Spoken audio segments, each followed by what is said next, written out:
Minhas irmãs, meus irmãos queridos, todos sabem da alegria que eu tenho de participar desse evento, um evento sério que reúne as casas de toda essa região e que trazem corações queridos, se deslocam e vêm aqui confraternizar, trocar experiências, fortalecer e ter acesso a esse alimento das almas, que é o amor, que é a união, que é a fraternidade.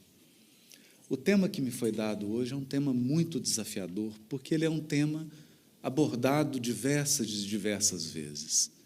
E por ser um tema muito visitado, a gente corre sempre o perigo de ser repetitivo e de ficar dizendo as mesmas coisas.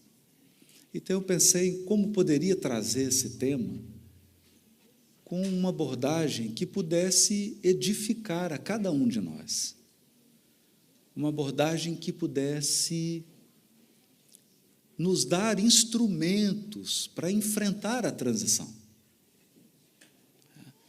E eu vou terminar a fala falando sobre isso. Um instrumento poderoso para que a gente possa viver todos os desafios e todas as transformações da transição planetária no pleno equilíbrio do nosso psiquismo, no pleno equilíbrio espiritual. Está muito fácil perder o equilíbrio. A parábola do Cristo que resume a transição planetária é a parábola das 10 virgens, o que significa que manter a candeia acesa é nosso maior desafio. Mas essa candeia não é exterior. Essa candeia é a nossa própria iluminação pessoal. Iluminação dos nossos pensamentos, dos nossos sentimentos, iluminação da nossa conduta. Afinal de contas, o Consolador prometido, deixa eu baixar só um pouquinho. O Consolador prometido visa a melhoria da nossa vida. Eu preciso só que o som abaixe um pouquinho, está estourando, está muito alto. Visa a melhoria da nossa vida e a melhoria da vida das pessoas que nos cercam. Se nós não conseguirmos transformar o Consolador prometido em vida espiritual de qualidade nossa e ao nosso redor, o Consolador prometido não está cumprindo a sua missão em nós. Em nós. Esse é o ponto fundamental. Todas as religiões e todas as civilizações construíram histórias sobre um mundo vindouro e sobre um tempo de transição. Desde os índios norte-americanos, australianos, até as grandes religiões planetárias, como o islamismo, o judaísmo, o cristianismo, budismo, taoísmo, todas têm uma mitologia, um conjunto de histórias falando de um mundo vindouro. Todas enxergam essa vida aqui como um período transitório que prepara para uma vida definitiva. Cada uma dando um colorido, cada uma dando um contorno específico, mas todas falaram. No judaísmo, por exemplo, que é a matriz do cristianismo, fala-se do Olam Rabá, o mundo vindouro, o que nós chamamos de um mundo ditoso.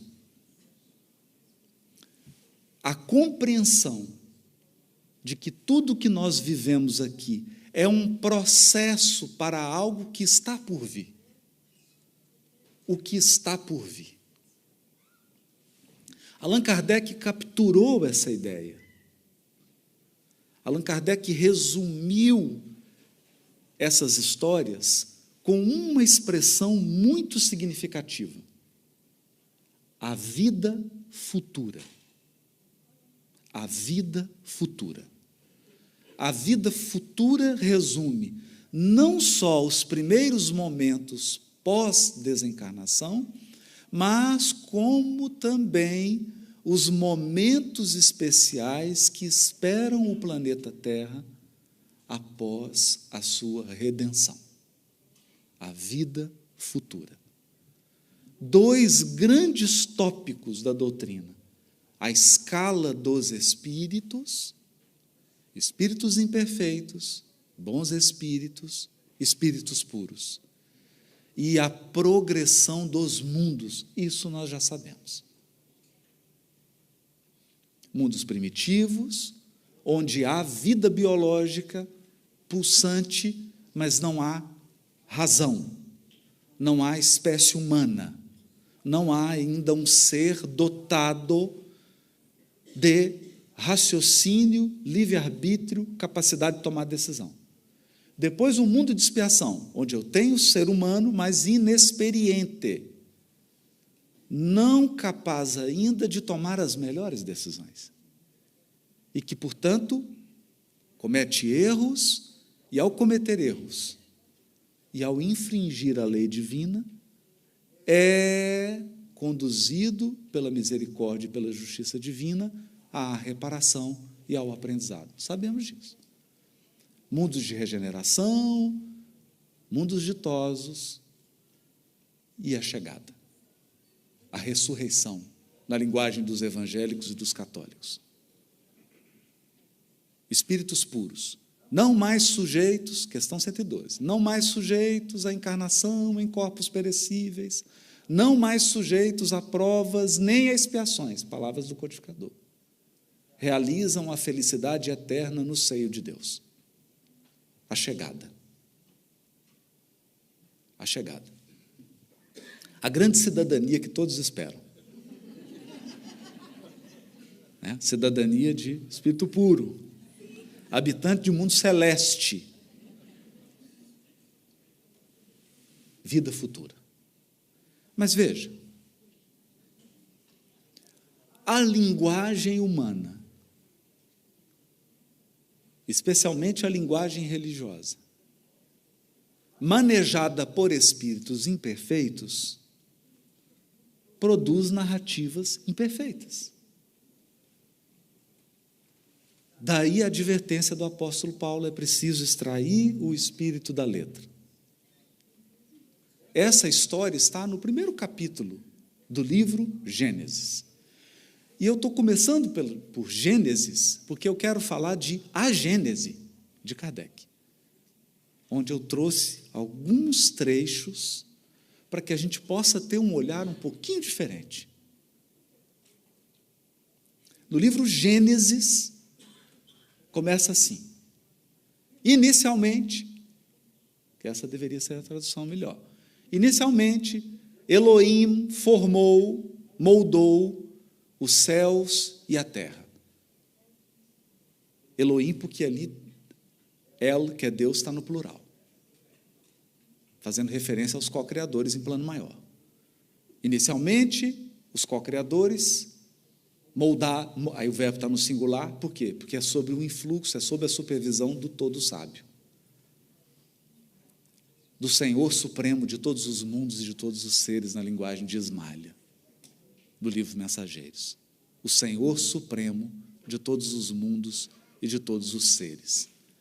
Elohim formou, moldou os céus e a terra era sem forma e vazia. E havia um abismo sob a superfície das águas. E disse Deus: haja luz, e houve luz. E foi assim o dia primeiro. Eu pergunto, que dia que a água foi criada?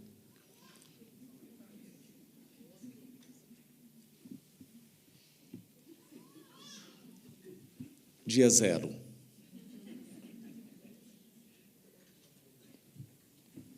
E continua a narrativa. E criou, ou moldou, e moldou Elohim os luminares, o sol e a lua, e foi o dia 4. Então, como é que você contou o primeiro, o segundo e o terceiro se não tinha sol?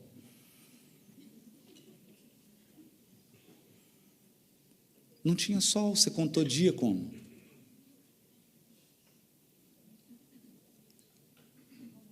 Então, esses desafios.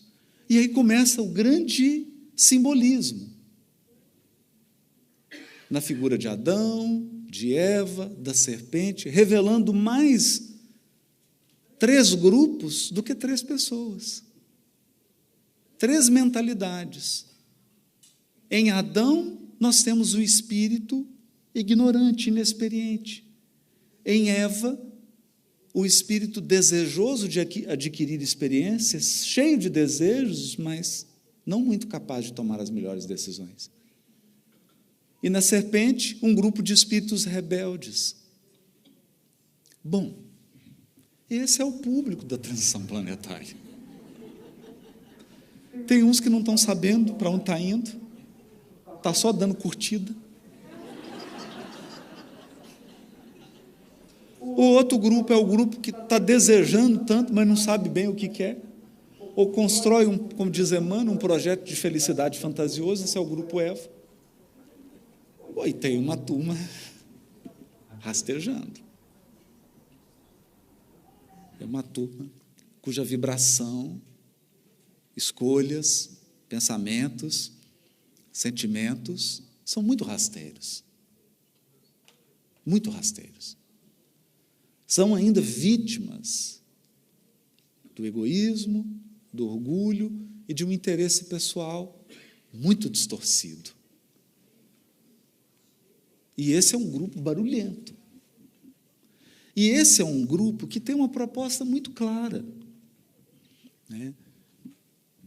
Então, aqui eu estou tirando um pouco desses mitos, porque é o mito dos dias, mas o sol só foi criado no quarto, a água, que é o fluido, não fala o dia que foi criado, claro, porque o fluido cósmico não tem dia para ser criado. Ele é a força nervosa do todo sábio, ele é o plasma divino. E aqui a gente fala da mitologia não no sentido de mentira, mas no sentido de história, do paraíso perdido, em que a serpente não faz nenhuma proposta sexual. Gente, se o nosso problema fosse sexual, já estava resolvido. A proposta da serpente é outra. A pergunta da serpente é: o que foi proibido e o que foi permitido? Porque o grupo serpente não aceita proibição. Esse grupo quer fazer o que ele quer fazer. Mas se você imagina um Senhor Supremo de todos os mundos e de todos os seres, como que você pode viver sem nenhuma lei, sem nenhuma regra? Eu tenho que eliminar esse Senhor Supremo. Então, qual que é a proposta da serpente? O que ela pergunta para Eva? O que está proibido, o que está permitido aí? Olha, e a Eva é engraçada, porque ela não entendeu a proibição. Esse é o nosso problema. A gente não entendeu o que não pode e o que pode. Ela disse assim: eu posso comer de todas as árvores. Gente, é muita. Pensa, é o jardim do Éden. Você pode comer de todas as árvores. Sabe por quê? Porque o bem é infinito, o que é limitado é o mal. As opções do mal são elas são tão previsíveis que está no Código Penal. Está lá descrito. Agora, eu gostaria que alguém aqui descrevesse o bem. Alguém consegue colocar num código todas as possibilidades de você fazer o bem? Não. Mas você consegue descrever o mal: matar, roubar, adulterar, não é? Então, o mal é limitado. O mal é limitado. E aí ele perguntou para ela, falou: eu posso comer de todas, mas tem uma que eu não posso. A mentalidade de espírito imperfeito, né? Ele foca no acessório e esquece o principal. E aí ele falou: mas qual árvore? A árvore que está no centro. Gente, em nenhum momento o texto falou que a árvore da ciência do bem e do mal estava no centro. Porque a árvore que está no centro, quem coloca é você. Somos nós que elegemos prioridades. Somos nós. Você decide o que é prioritário. Você faz escolhas. Hoje, por exemplo, esse grupo está fazendo uma escolha difícil, sábado à tarde, ouvindo sobre Gênesis, transição planetária. Outros estão fazendo outras escolhas, não? Então, cada um coloca no centro aquilo que elegeu. Então, ela colocou no centro. E aí, qual é o discurso da serpente? Sabe por que ele te proibiu de comer essa árvore? Porque você vai se tornar como ele. Então, o projeto da serpente não tem nada a ver com sexo. Gente, Adão e Eva já estavam pelados. Esquece isso. Eles só descobriram que estavam pelados depois. Esquece isso. O negócio ali é poder. Se você comer dessa árvore, você vai se tornar como Deus. E como Deus, você faz as regras.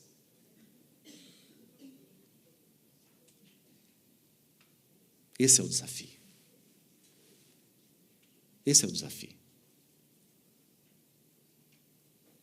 O desafio da transição planetária é a obediência às leis divinas.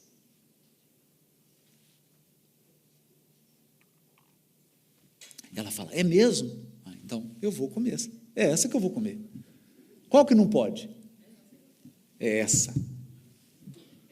E aí começa o quê? A jornada evolutiva. Começa a jornada evolutiva. E a simbologia é tão bonita que quando eles saem do paraíso, claro, só entra na tormenta da expiação quem violou a lei divina. Quem não violou a lei divina não está sujeito à expiação. Está, no máximo, sujeito à prova. Mas prova é forja. Prova é, como diz lá no Nordeste, em homenagem ao Roçando, é perrengue chique. É chique por quê? Porque você passa uns apertos, mas você sai melhor. Expiação é mais doloroso, porque expiação é reparação do mal praticado. Expiação é refazer. Refazer é chato. Porque você fez acreditando que estava tudo certo, estava tudo errado, você tem que fazer de novo. Não é bom. Então eles saem do paraíso.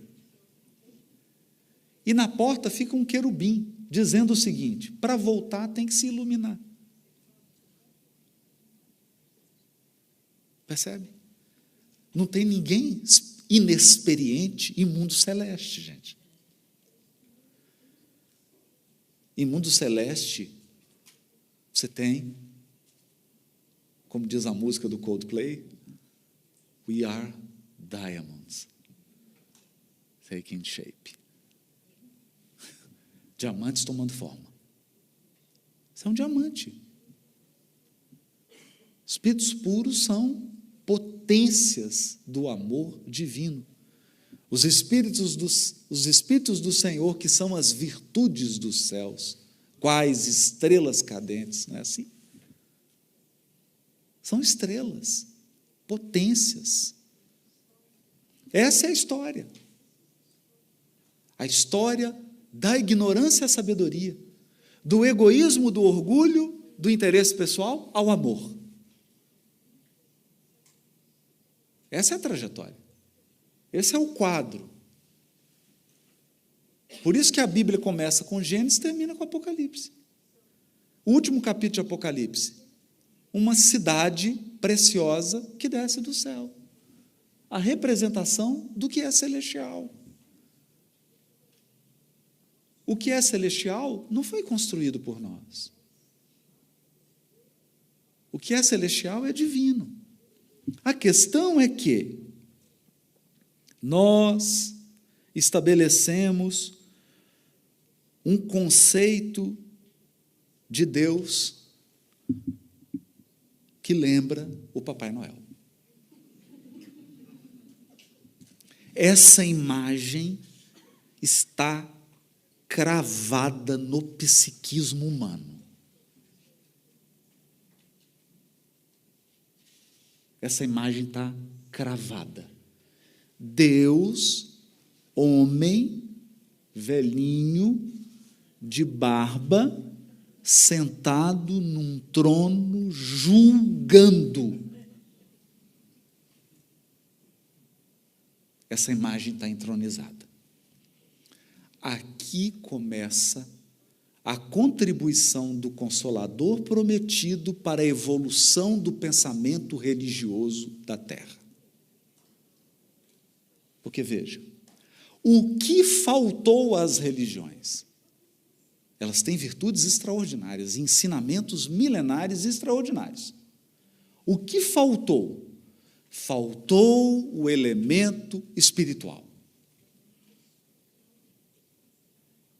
Porque elas queriam falar de coisas celestiais sem considerar o espírito imortal. Como que faz isso? Como que faz isso? Como eu avalio a evolução da Terra se eu olho apenas as questões sociológicas, antropológicas, políticas e econômicas? Eu me perco. Não é? Se você pega alguém que examina apenas o elemento material, qual que é a visão dele do mundo? Está de mal a pior e vai piorar. Essa é a visão. Porque a análise, o horizonte dessa pessoa está circunscrita ao que é material. A antropologia, material. A sociologia, material. A economia, material. Falta o elemento espiritual. Então, vem o Consolador Prometido, com a organização e codificação de Kardec, trazer o quê? A ciência, não no sentido da ciência de hoje. Gente, nós estamos falando de 1857. Kardec está usando o termo ciência como conhecimento. Ciência do elemento espiritual e da relação do elemento espiritual com o mundo corporal. Então, isso significa que a contribuição da doutrina espírita ela despreza os conhecimentos de saúde? Não. Ela só diz assim, não dá para examinar a saúde sem considerar o elemento espiritual. Você tem que estudar a célula, tem que estudar tudo do corpo humano, mas você não pode deixar o elemento espiritual de fora. Eu tenho que estudar antropologia? Tem, mas você não pode esquecer que são espíritos. Você tem que estudar a sociologia, a organização da sociedade? Tem, mas eu não posso deixar o espírito de fora.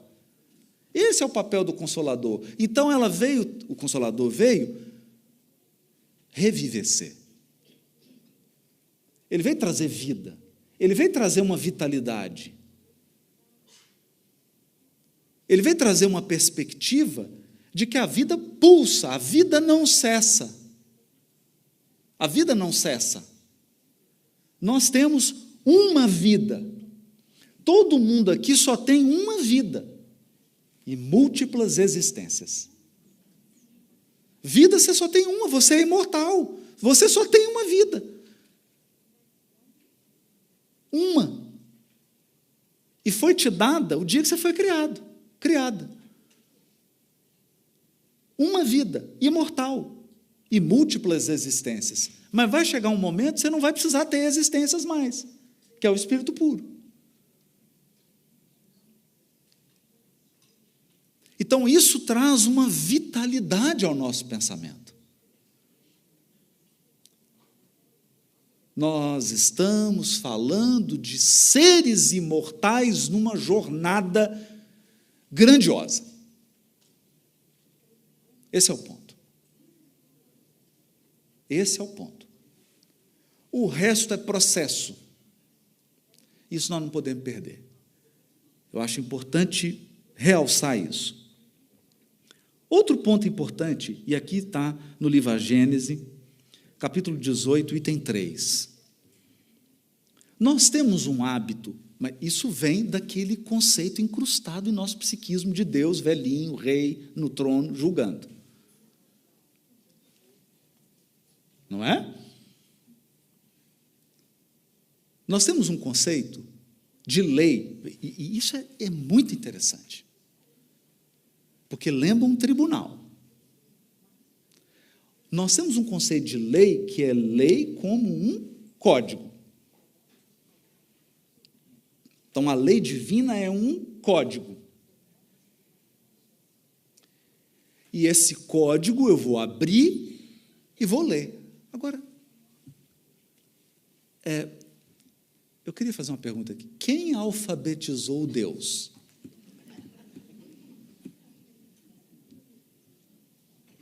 Que língua ele fala? Qual que é o idioma? Tem gente que jura que é inglês. Mas Ele é o Senhor supremo de todos os mundos.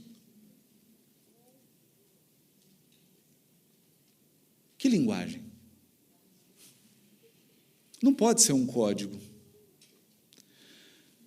Nesse item 18, item 3, capítulo 18, Kardec escreve assim, olha isso. Do fato de ser inevitável, porque é da natureza o movimento progressivo da humanidade, ou seja, o progresso da humanidade é inevitável. Entender isso? Porque às vezes alguns perguntam assim: nossa, será que vai progredir mesmo? A pergunta é: será que eu vou ficar? Não é se vai progredir. Então, do fato de ser inevitável, porque é da natureza o movimento progressivo da humanidade, não se segue que Deus lhe seja indiferente. Porque a nossa visão é que Deus tirou férias, está no Caribe, e o progresso é inevitável e está indo, automático, por inteligência artificial.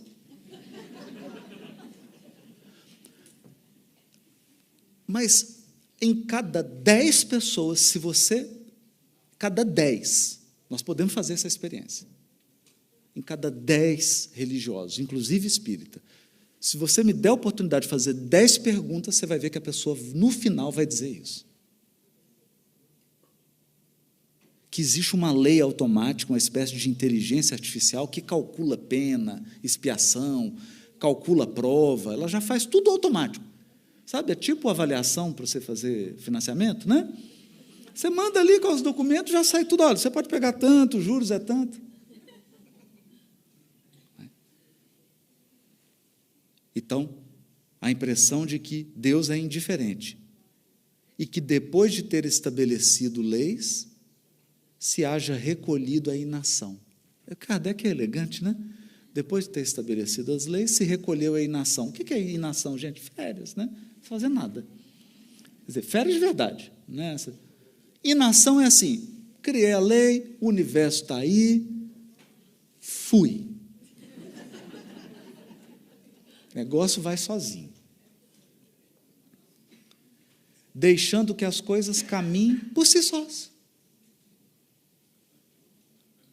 Sem dúvida, agora olha isso, é Kardec. Sem dúvida, suas leis são eternas e imutáveis. Mas porque, agora vem a explicação, mas porque a sua própria vontade é eterna e constante. E porque o seu pensamento anima sem interrupção todas as coisas. O que o Kardec está dizendo? Ele está dizendo o seguinte, que Deus está olhando para nós e está dizendo assim: a lei sou eu.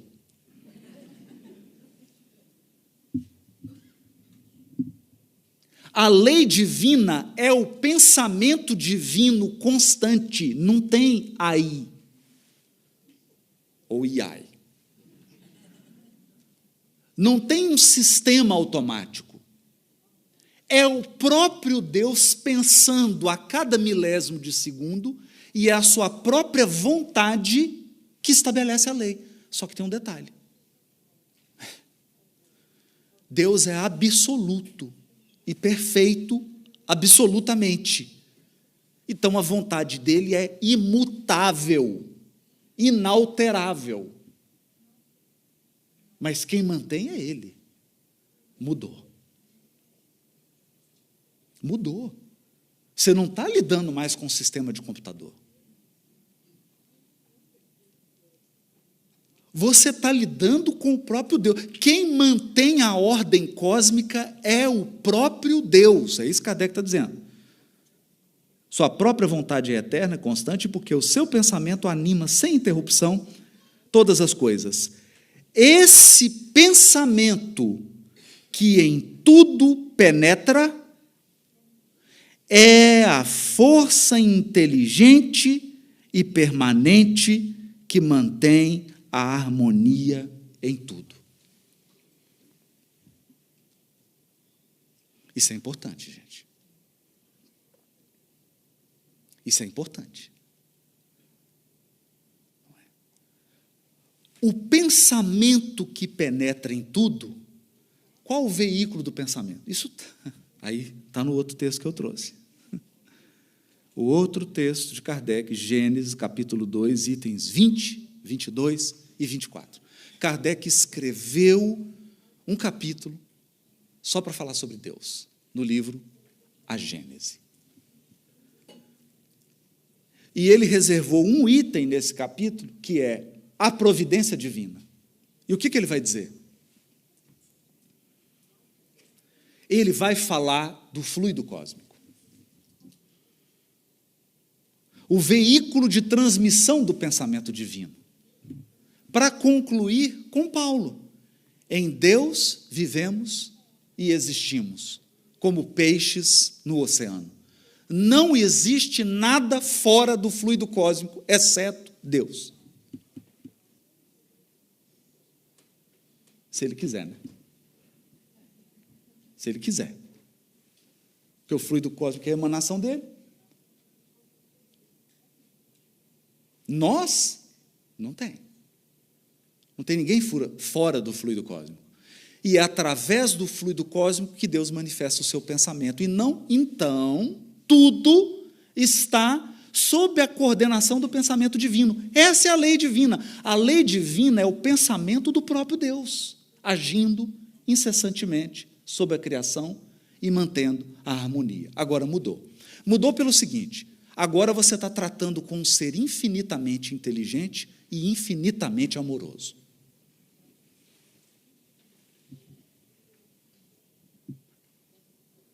Infinitamente inteligente e infinitamente amoroso.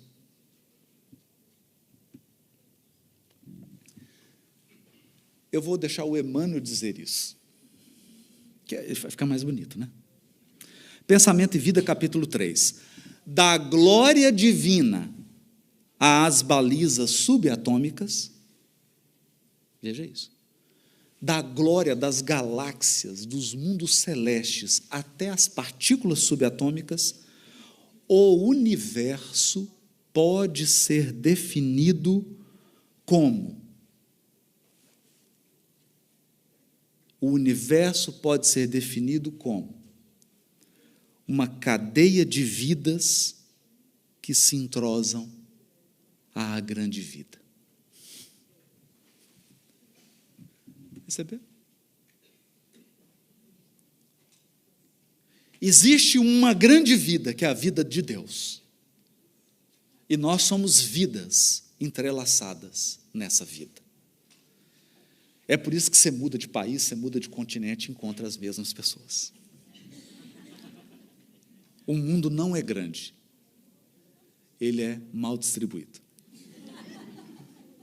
A distribuição é feita, você vai para cá, vai para lá, vai chegar no mesmo lugar, porque é uma teia da vida. Nós estamos entrosados, percebe? Então, veja, você está pensando agora na sua vida, você está pensando na transição planetária, a guerra da Rússia com a Ucrânia, você está pensando em, pensa tudo de ruim aí, né? Faz uma lista. Só que você está esquecendo do seguinte: todas as conexões estão sob a direção do Todo-Poderoso. Todas. Algumas que você não suspeita. Você não suspeita. Há conexões de vidas, há conexões de acontecimentos que nós só vamos enxergar 20 anos depois. Ou aqui ninguém passou por isso?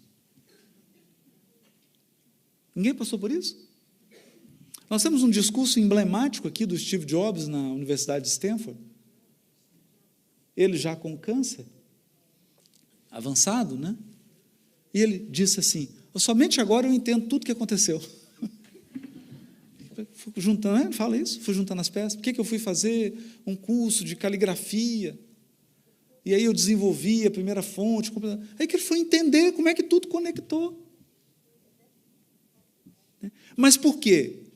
Quem conectou tudo foi esse pensamento divino. Ele conectou tudo. E é isso que Kardec vai dizer no livro A Gênese, Providência Divina. Olha, veja isso. A providência divina é a solicitude de Deus para com as suas criaturas. Solicitude. Então, a providência divina é o aspecto materno de Deus. Solicitude para com as suas criaturas. Ele está... Isso é Kardec, gente. Só abre aspas, né? Depois falar, o Haroldo falou. Falei nada. Eu estou lendo. Ele está em toda parte, tudo vê e tudo preside, mesmo as coisas mais mínimas. É nisto que consiste a ação providencial.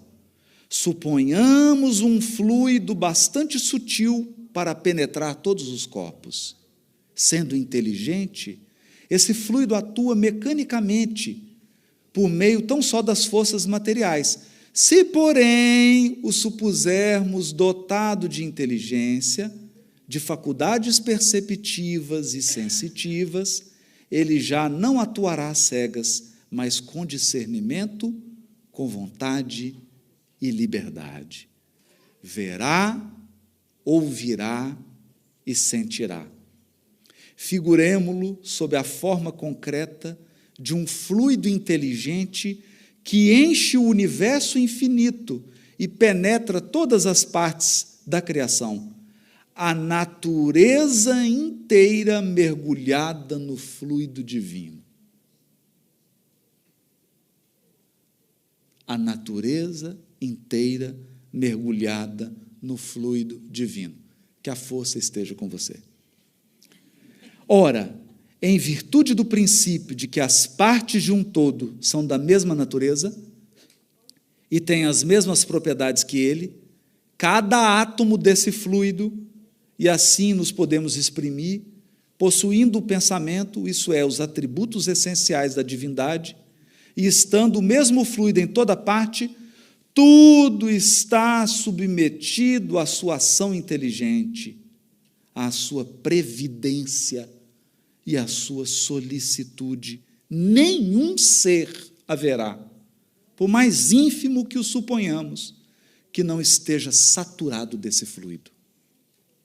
Achamos-nos, então, constantemente na presença da divindade. Então, para que você está olhando para cima quando você faz prece? Para quê?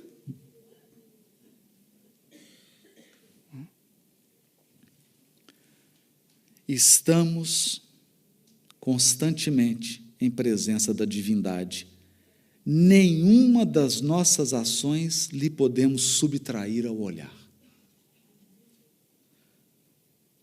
O nosso pensamento está em contato ininterrupto com o seu pensamento, havendo, pois, razão para dizer-se que Deus vê o mais profundo do nosso coração. Estamos nele como ele está em nós. Isso é Kardec citando Paulo, né? Citação indireta. Estamos nele como ele está em nós, segundo a palavra do Cristo. As nossas preces, para que ele as ouça, não precisam transpor o espaço, nem ser ditas com voz retumbante, pois que estando de contínuo ao nosso lado, os nossos pensamentos repercutem nele. Os nossos pensamentos repercutem nele. Os nossos pensamentos são como os sons de um sino que fazem vibrar todas as moléculas do ar ambiente, ou seja, o nosso pensamento, movimento fluido cósmico. Essa é a concepção de Deus da doutrina espírita. Nada de velhinho sentado em trono, julgando ninguém. Mas isso é difícil. Isso é difícil por quê? Porque como a gente imagina o velhinho sentado no trono, a gente fala assim, perdeu o controle. Esse velhinho perdeu o controle. Né? Perdeu o controle. Então eu gostaria de lembrar algumas coisas da transição planetária. Nosso lar foi psicografado durante a Segunda Guerra Mundial. Nosso lar, Mensageiros e alguns livros narram a Segunda Guerra Mundial. Milhões de pessoas desencarnando. E agora a gente vê espírito apavorado com a guerra da Ucrânia. Os horrores da guerra. Mas essa abordagem já foi feita, está nos livros. Está nos livros. E tem uma coisa curiosa, está em nosso lar.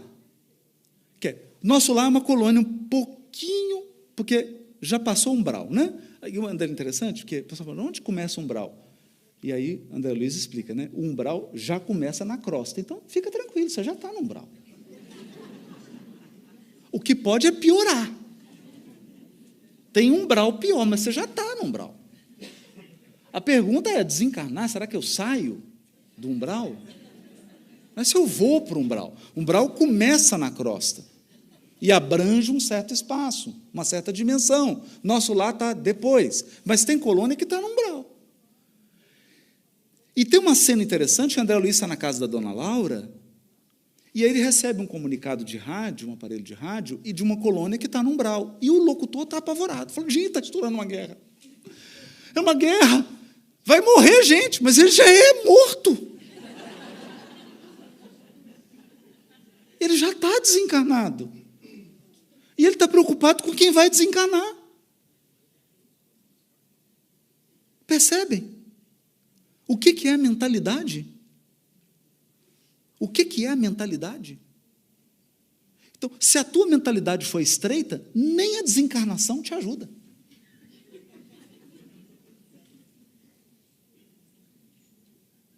Vai ter gente desencarnada fazendo campanha política.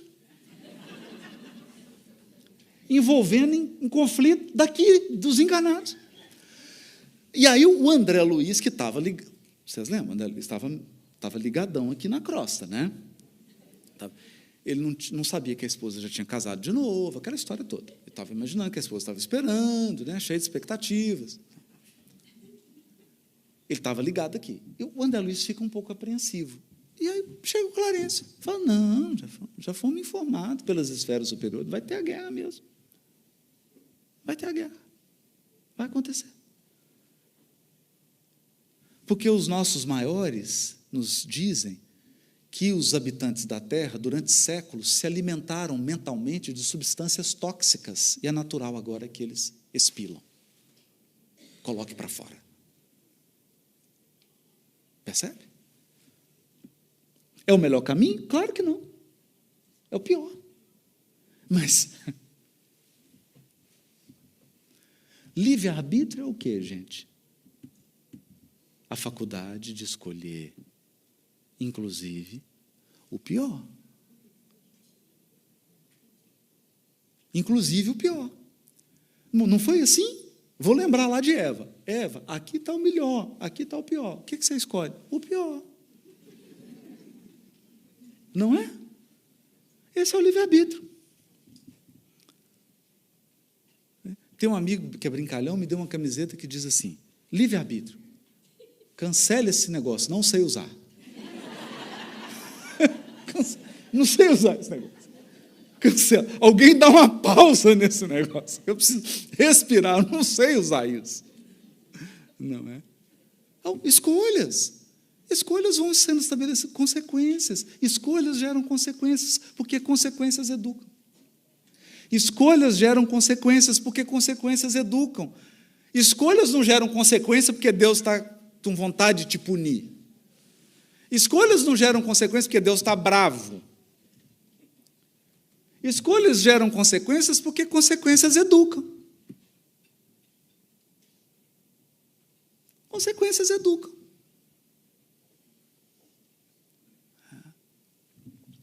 Mas o que eu queria chamar a atenção nessa abordagem de Kardec é, olha, gente, nós temos que entender o seguinte: nós estamos na presença divina. Nós estamos na presença divina. O Senhor Supremo, como diz Ismália, de todos os mundos e de todos os seres, acessa tudo e todos. E a lei é o seu pensamento. A lei é o pensamento divino. Por isso, gente, por isso que existe moratória. Por isso que existe congelamento de débito. Por isso que existe cheque especial espiritual. Cartão de crédito espiritual. Porque você não tem o crédito, mas está usando. Dentro de um determinado limite. Por isso que existe tudo isso. Nós que criamos esse conceito de um determinismo ignorante. Não existe determinismo ignorante. Existe um planejamento inteligente que jamais foi inflexível. Existe um planejamento inteligente que jamais foi inflexível.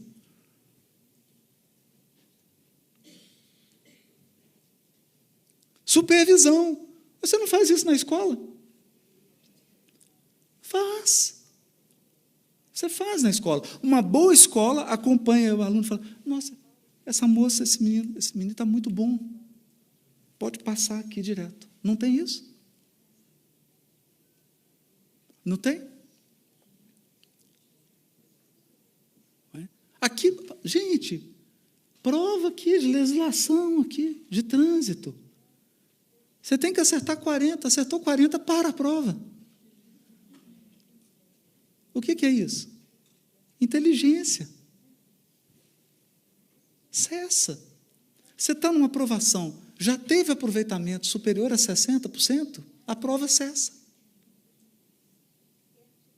Você já foi aprovado.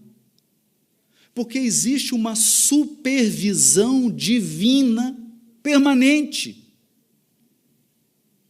Existe uma supervisão divina permanente. Então, nós precisamos nos livrar desse pensamento medieval, determinista, que embrutece a divindade, que empobrece a divindade, que transforma a inteligência suprema numa inteligência humana, que transforma o amor divino num amor humano. Porque como é que é o amor humano? O amor humano é o seguinte: eu te amo enquanto você me agradar. Porque na hora que você me desagradar, eu não te amo mais. E aí a gente transfere isso para Deus. Ai, Deus deixou de me amar. Não há nada, não, acredite, não há nenhuma burrice que você possa fazer que vai afetar o amor de Deus, porque você não tem acesso ao controle do amor de Deus. Não é você que controla o amor divino. Tomar decisões erradas só vai ser ruim para você. Só. Agora, só para dar um flash, porque aí já é o tema do Júlio, da mesma maneira que indivíduos tomam decisões, coletividades também. E da mesma maneira que indivíduos são responsáveis, coletividades são responsáveis. Responsável, eu não disse culpado, nós temos que trocar essa palavra. Deus não estabelece culpados, estabelece responsáveis. Por quê? O que você faz quando encontra um culpado? Julga. Não é? Se eu dizer assim, quem é o culpado por esse microfone não está funcionando? Ah, é o Luciano. É o Luciano. Tá. E aí? Acabou. O Luciano é o culpado. E a lei divina trabalha com o responsável, porque o responsável é quem vai resolver. Então, esse microfone não está funcionando. Quem é o responsável por fazer esse microfone funcionar? É o Luciano. Luciano, venha. Reencarna, meu filho. Faz esse microfone funcionar. Então, você é responsável. Responsável por reparar o que foi estragado. Aperfeiçoar o que precisa de aperfeiçoamento. E planejar o futuro.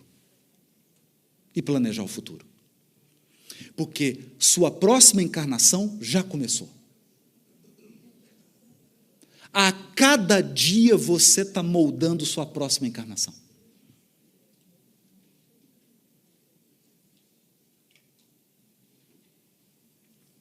A cada dia.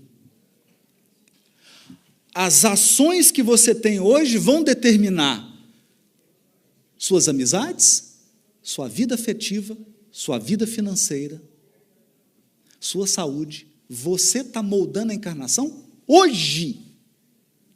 Hoje. A cada dia. Porque você é responsável. Então, o que a gente conclui com isso? Eu tenho uma outra frase aqui para trazer. A gente conclui dizendo o seguinte: a transição, os detalhes, é fluido. Por que é fluido? Porque nesse momento da humanidade existem forças agindo. Forças do bem e forças do mal. Forças do bem, nesse momento exato, estão moldando o que será a transição, o fechamento da transição. E forças do mal também. E o pensamento divino está dirigindo, mas com uma regra. Uma regra. Aliás, quem tem dificuldade com essa regra, tem um filme maravilhoso do Jim Carrey, O Todo-Poderoso. Que ele reclama, Deus fala assim, tu está reclamando? Então, uma semana tu é Deus. Você vai ser Deus agora. Pode fazer o que você quiser. Só tem uma regra. Não pode violar livre-arbítrio. E aí é curioso, porque, nossa, só faz estrago. Ele faz tanto estrago que perde o amor da vida. E aí, no final, Deus chega e fala assim, bom, acabou, me dá aí os poderes, né? Ele fala assim, eu estou com vários problemas, mas tem um que é sério, né? Perdi a fulana. Como é que eu faço para recuperar o amor dela sem afetar o livre-arbítrio? Aí Deus fala, se você descobrir isso, você me conta.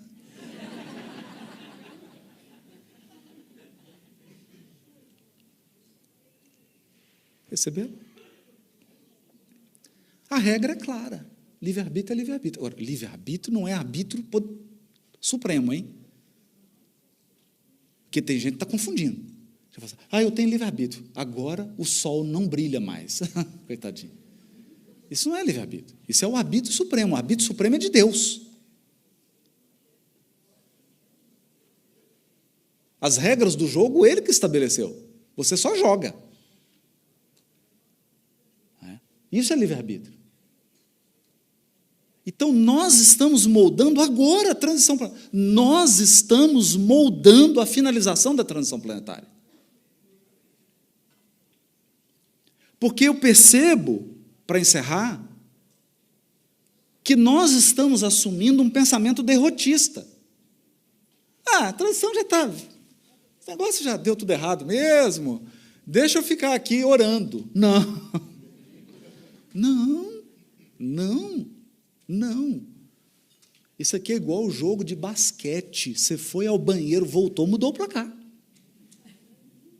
Mudou o placar. Porque é um processo dinâmico. Dinâmico. O teu aproveitamento espiritual em 5, 10 anos pode mudar o rumo da sua programação espiritual. Simples assim, gente. Em 10 anos você pode mudar o rumo da sua programação espiritual, porque você está sob supervisão permanente. Na supervisão, significa que portas se abrem e portas se fecham. Quando se fecha, você fica bravo, não é? Fica nervoso, fala, fechou. E se tivesse aberto, você ia ser o pior para você.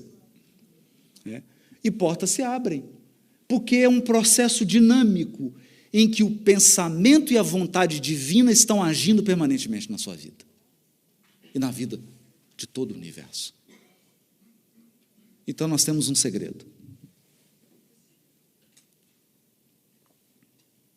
E eu encerro com essa mensagem para nós espíritas sobre transição planetária. Além dessa de Deus, enxerga Deus como esse fluido. Você está mergulhado em Deus. Você nunca esteve ausente dele, você nunca esteve fora da presença divina. Você está permanentemente na presença divina. Permanentemente. Marco Aurélio dizia, Marco Aurélio, o grande filósofo romano, dizia, coisas não podem tocar a alma. Coisas não podem tocar a alma. Marco Aurélio era estoico. Era uma corrente da filosofia, o estoicismo. E o estoicismo tinha um conceito de cidadela interior. Que conceito é esse? É o conceito de que dentro de você existe uma fortaleza. Nada pode entrar. Nada pode abalar essa fortaleza. Nada. Absolutamente nada. Nenhum acontecimento, nenhum fato. Só tem um jeito dessa fortaleza ruir. Se as portas forem abertas de dentro para fora.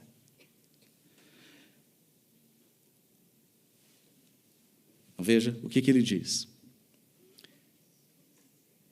Embora possamos ser fisicamente vulneráveis, embora possamos estar à mercê da sorte de muitas maneiras, nosso domínio interior é impenetrável. Mas a história nos ensina que fortalezas impenetráveis ainda podem ser rompidas, se traídas a partir de dentro. Os cidadãos dentro das muralhas, se forem vítimas do medo, da cobiça ou da avareza. Medo, cobiça ou avareza. Podem abrir os portões e deixar o inimigo entrar. Isso é o que muitos de nós fazemos quando perdemos a coragem e cedemos ao medo. Foi-nos concedida uma fortaleza impenetrável. Não atraia. Tem muito espírito abrindo a fortaleza e perdendo o equilíbrio psíquico. Fecha as portas da sua fortaleza. Nada, nenhum acontecimento pode abalar sua fortaleza, a menos que você permita. Mas cuidado com esses 3 inimigos: medo, cobiça e avareza. No mais, agir, agir, agir, agir e deixar Deus agir. porque, como diz o pastor Duarte, tem coisas que você faz com as mãos, tem coisas que você faz com os joelhos dobrados. Muito obrigado.